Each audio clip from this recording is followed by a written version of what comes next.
I'd almost forgotten what Chef can do with a steak. Welcome to Sci-Fi Steak.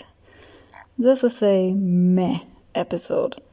I liked it better back then before I watched DS9 for the first time, because after that the whole concept of symbionts was just not as exciting anymore. So yeah, that sums this episode up. It's not exciting. Let's start. What happens in this episode? Beverly falls in love with a slug without knowing it. The episode opens with Dr. Crusher informing us about two absolutely dreadful things that happened. She got a letter from Wesley, and she's in love. What? I didn't say dreadful for her. She's making out with Ambassador Odan in the turbolift when Data spoils the fun. He insists on a threesome, a tech threesome, and they can't get rid of him. Odan then fakes a headache, so Beverly will later have an excuse to go to his quarters. Even Data can see through this. Data and Dr. Crusher get started alone, and she is in a real hurry, telling Data that every second counts. We see Odan alone in his quarters, and something in his belly is moving. He grabs a thingy to calm it down, because symbionts do this. This is why Dax's uniform is extra loose-fitting. If you say so. After Space: The Final Frontier, we are treated to Odan and Beverly cuddling. Beverly is wondering if this is interfering with his work. No comment. We have to endure a bit of bad poetry before Picard calls. Next time a bit earlier, please. I'm stopping this before my blood sugar levels overload. There is a meeting, and they use the old "let's go in through different doors" trick, so no one would know that they were together, and it worked perfectly.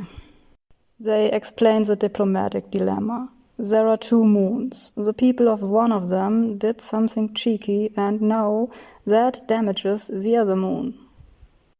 The state of your emotion. Odan wants to take a shuttle, but is warned that it might not be safe. He says he doesn't want to get beamed and insists on the shuttle. Troi is worried because she's getting weird emotions from Odan, but Picard says maybe that's normal for the Trill. We see Beverly in the beauty salon when Troi comes in. Beverly is very embarrassed about it, and after I had to watch all that smooching, it serves her right. Troi tells Beverly that she knows that she's in love. She then says she wishes Troi wouldn't be so empathic. Picard's fish is probably the only one on the ship who doesn't know. Troi tells Crusher the same thing and says that she's glowing. Troi then tells her about the weird feeling she has about Odan and points out that she doesn't know him very well. But Beverly has far too big a crush on him to let it bother her. I like the scene, by the way, not just because I can watch Beverly suffer, but because I like these little peeks into civilian life on the Enterprise. Picard asks Odan what he is going to do about the diplomatic problem, but he says he doesn't know yet. He says we will see when he's there. Odan then praises the help of the Enterprise crew, especially Dr. Crusher. Odan asks if Beverly would quit her job on the Enterprise. Picard is not amused. Odan gets called to his shuttle. All this has me on the edge of my seat. I just can't wait to see if Beverly will go with Odan and breaks Picard's heart. The suspense is killing me. 17 brothers and sisters. Wow. So the shuttle is about to start, and now they're not even trying to hide it anymore. Oh, the shuttle gets attacked. Who would have guessed that? Riker wants to beam out, since the shuttle is falling apart, but Odan protests. He says a transport would kill him.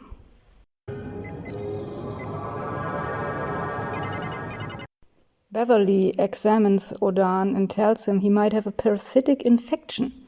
Odan then puts her hand on his swelling, telling her that that is him.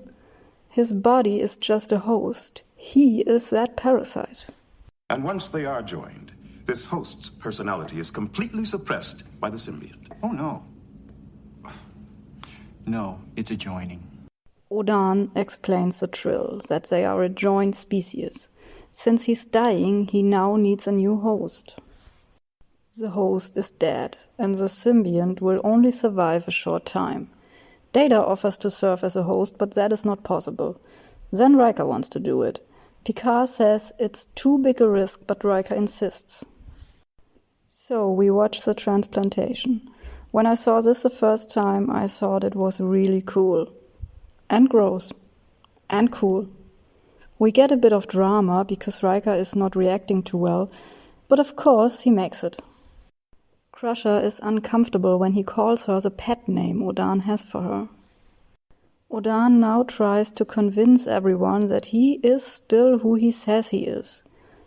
Then he gets dizzy and goes to his quarters, where we get to see more of that uncomfortable flirting, because Trills have no problems continuing relationships from their former lives.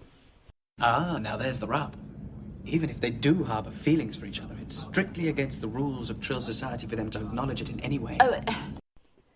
Beverly complains that Odan didn't tell her what he is. Odan says it didn't occur to him since it's normal for him. And since no one in the Federation had any contact with the Trill before now... He had the hands of a surgeon. Of course, this is a real surprise now. Troy joins Beverly in 10 Forward, and Beverly tells her about a childhood crush she had, for whatever reason. She then says she's sure she loved Odan, but isn't sure if it was maybe just superficial stuff she loved, like his eyes. But she thinks it was more. She doesn't know what to do. Odan then comes in, and Troy starts to tell about her first love, her father, that she lost him and would give everything to get him back. Beverly has a chance to get Odan back, and Troy thinks she should take the chance. But maybe not now, maybe wait until Odan is out of Riker and in his new host. If she's sure that this is serious and considers staying with him, then she could just wait. And if she only wants to enjoy the last days she has left with him, is it really worth it to risk ruining her professional relationship with Riker over this? Odan isn't doing too well. Picard wants to postpone the meeting, but Odan insists that he can suck it up. So the meeting starts. Thankfully, it's short, because Odan gets worse. His body is rejecting the symbiont. Beverly is crying into a cup of tea, looking at the rose Odan gave her when she decides that it is worth ruining her professional relationship with Riker over this. I'm only going to tell you this just once. It never happened. The next day, Odan is in the perfect condition for the meeting, but he says he'll manage. Riker is really not doing well, and Odan wants himself removed from Riker after the negotiations. Beverly cries a little on Picard's shoulder. She seems to get used to getting inappropriately close to her colleagues. Picard is comforting her as a friend and does a bad job at hiding how much he wants out of the friend zone. Odan collapses after the meeting, announcing victory. Now it's time to remove him. They speed towards the Trill ship. The new Trill host arrives, and it's a woman. Or a robot. She sounds more like a robot. Beverly is, let's say, surprised. Odan still wants to be with her, but Beverly doesn't want that anymore. And maybe that's better because... They were exiled from the Trill homeworld. Beverly says it's too much for her. She's afraid that Odan soon will have a new face again. Humans aren't used to this kind of change. Odan is disappointed and leaves. So does Riker still have the memories from his time as Odan? If so, then this relationship will be even more awkward now. The lesson of the episode is that There's also a reason why the handbook on personal relationships is 3 centimeters thick. this episode has 2 parts. Watching Beverly in love, no thank you, and the revelation of the symbiont.